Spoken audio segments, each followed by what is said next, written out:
আমরা সংখ্যালঘু সংখ্যাগুরু এই তথ্যে বিশ্বাসী না। নাজিল করেছে আমি রক্ষাও করব, আমি এখানে একটা হরফ নোক্তাও কেউ পরিবর্তন করার দুঃসাহস যেন না দেখা।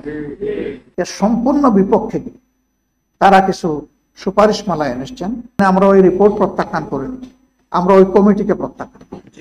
নারী বিষয়ক সংস্কার কমিটি নামে একটা কমিটি প্রধান উপদেষ্টা বরাবরে তাদের সুপারিশমালা সাবমিট করেছে। আমরা বিস্মিত হয়েছি। আমাদের বিদ্যমান কালচার, তাহজিব, তামাদ্দুন এর সম্পূর্ণ বিপক্ষে তারা কিছু সুপারিশমালা এনেছেন। এগুলা বিবেচনা করার তো প্রশ্নই উঠে না। এরকম বিষয় যদি সমাজে কখনো ভুল কমেও ঢুকে পড়ে তাহলে সামাজিক ব্যবস্থা একদম তছনছ হয়ে যাবে। আমাদের একটা পারিবারিক সুন্দর ব্যবস্থা আছে, সেই ব্যবস্থায় চরম আঘাত আসবে। শুধু তাই নয়, তাদের কিছু কিছু সুপারিশ আল্লাহর বিধানের বিপক্ষে দাঁড়িয়ে তারা পেশ করেছে।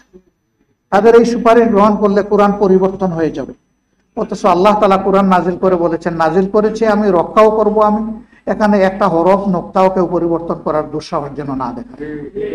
ওয়ালটন আবারও মিলিনিয়ার অফারে ওয়ালটন ফ্রিজ কিনে আপনিও হয়ে যেতে পারেন মিলিয়নিয়ার।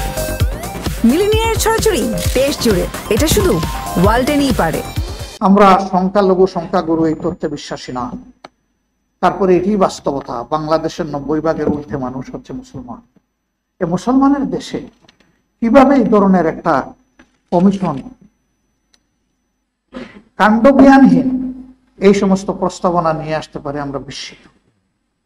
আমরা বলছি না তাদের সুপারিশমালায় সবকিছুই খারাপ, ভালো যদি থাকে সেটা তো আছেই, কিন্তু কোরআনের বিপক্ষে দাঁড়িয়ে কোনো সুপারিশ দিবেন আর বাংলাদেশের মানুষ মেনে নেবে তা কখনো। এই জন্য আমরা ওই রিপোর্ট প্রত্যাখ্যান করিনি, আমরা ওই কমিটিকে প্রত্যাখ্যান করেছি। ওই কমিটি বাতিল করতে হবে। কমিটি শেষ তো রিপোর্টও শেষ।